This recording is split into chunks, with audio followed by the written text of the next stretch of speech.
friends, welcome to Madras Samayal. இன்னைக்கு நம்ம Madras Samayalல கடலை பருப்பு வச்சு பண்ணக்கூடிய பூர்ணம் கொழுக்கட்டை எப்படி பண்றதுன்னு பார்க்கலாம். இது பண்றதுக்கு ஃபர்ஸ்ட் வந்து நம்ம கடலை பருப்பை வேக வைக்கணும்.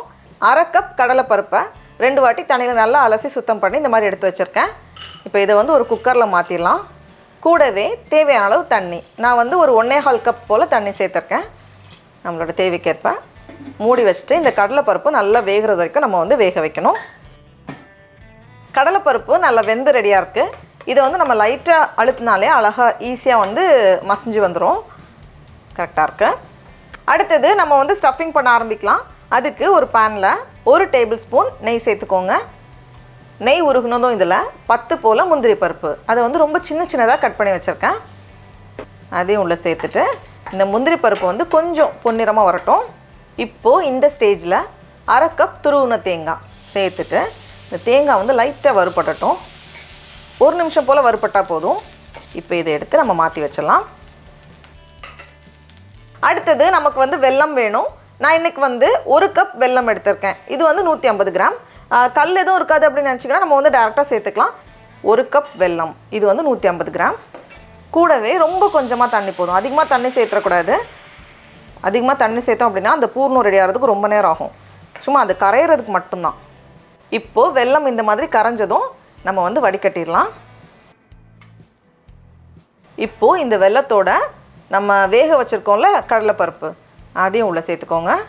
சேர்த்துட்டு இதை வந்து நம்ம கொஞ்ச நேரம் வேக வைக்கணும். கொஞ்சம் கெட்டியா வரணும். ரொம்ப தண்ணி இருந்துச்சு அப்படினா ரொம்ப நேரம் ஆகும். அதனால தான் வந்து கொஞ்சம் கம்மியா தண்ணி சேர்த்தணும். இப்போ பாருங்க ஓரளவுக்கு கெட்டியா வந்திருக்கு. இந்த ஸ்டேஜ்ல நம்ம வறுத்து வச்சிருந்தோம்ல முந்திரி பருப்பும் தேங்காவும் அதையும் உள்ள சேர்த்துட்டு இன்னும் கொஞ்ச நேரம் கூட நம்ம வேக வைக்கணும்.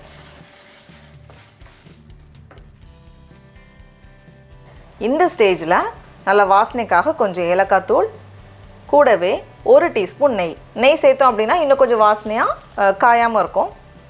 சேர்த்துட்டு எல்லாத்தையும் நம்ம கலந்துட்டு ஸ்டவ் ஆஃப் பண்ணிர வேண்டியதுதான். உள்ள வைக்கக்கூடிய பூர்ணம் வந்து அவ்வளோ சூப்பரா ரெடியா இருக்கு. இதை வந்து நம்ம சும்மாவே சாப்பிடலாம். இப்போ வந்து நம்ம வெளி மாவு தயார் பண்ணோம். அதுக்கு ஒரு panல 2 கப் தண்ணி சேர்த்துக்கோங்க. இது வந்து நல்லா கொதிக்கணும். அடுத்து மாவு பண்றதுக்கு ஒரு பவுல்ல 1 கப் கடையில வாங்குன இடியாப்ப மாவு எடுத்துர்க்கேன். அப்படி இல்லனா கொழுக்கட்டை மாவும் கடையில கிடைக்கும்ல நம்ம அது ரெண்டுமே பயன்படுத்திக்கலாம். கூடவே 1 டீஸ்பூன் நெய், கொஞ்சமா உப்பு எல்லாத்தையும் சேர்த்துட்டு ஒரு வாட்டி நம்ம கலந்து வச்சிரலாம். இப்போ பார்த்தோம் அப்படினா தண்ணி வந்து நல்லா கொதிச்சிட்டு இருக்கு. இந்த அளவுக்கு நல்லா கொதிக்கணும். அதுக்கு அப்புறமா இதுல இருந்து கொஞ்சம் கொஞ்சமா தண்ணி சேர்த்து இத வந்து நம்ம கலந்து விட்டுட்டே இருக்கணும். ரொம்ப தண்ணி சேர்த்துறாதீங்க. அதிகமா தண்ணி சேர்த்தோம் அப்படினா ஒரு மாதிரி பிசுபிசுன்னு இருக்கும். அதனால கொஞ்சம் கொஞ்சமா தண்ணி சேர்த்துட்டு இத வந்து நம்ம நல்லா கலந்து விடணும். இப்போ வந்து எல்லா மாவும் சேர்ந்து வந்திருக்கு. எனக்கு வந்து கிட்டத்தட்ட 1 கப் தண்ணி தேவைப்பட்டிருக்கு. கொஞ்சம் சூடா தான் இருக்கு. ஆனாலும் நம்ம வந்து நல்லா கலந்து விட்டாதான் எல்லாம் சேர்ந்து அழகா வரும். சாஃப்ட்டா வரும்.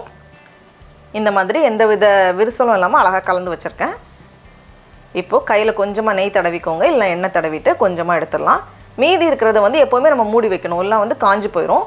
அதனால மூடி வச்சிட்டு ஃபர்ஸ்ட் வந்து இத வந்து ரவுண்டா பண்ணிட்டு நமக்கு வந்து பிடிச்ச ஷேப்ல என்ன ஷேப் வேணாலும் பண்ணிக்கலாம்.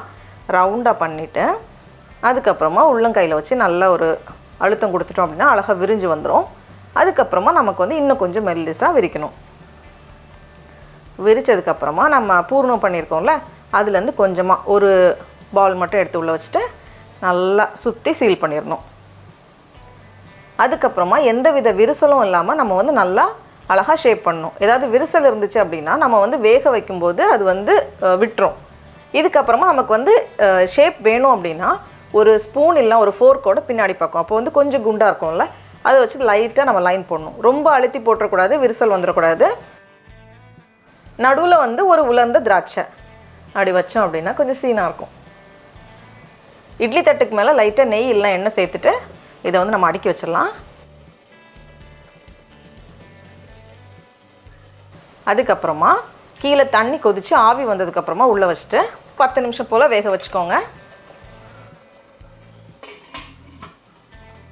இப்போ 10 நிமிஷத்துக்கு அப்புறமா நம்ம ஓபன் பண்ணி பாக்கும்போது எல்லாமே ரொம்ப அழகா வெந்து ரெடியா இருக்கு. ஆறுனதுக்கு அப்புறமா நம்ம பரிமாறிடலாம். அவ்வளவுதான். டடா! நம்மளோட கொழுக்கட்டை ரொம்ப சூப்பரா அழகா தயாராயிடுச்சு. இப்போ நம்ம டேஸ்ட் பண்ணி பார்க்கலாம். உள்ளே இருக்கிற அந்த பூர்ணம் வெளியே இருக்கிற மாவு எல்லாம் சேர்ந்து ரொம்ப நல்லாயிருக்கு.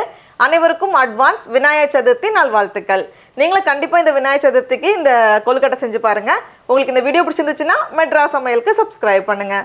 நாவின் சுவை எறும்புகள் மலரட்டும்.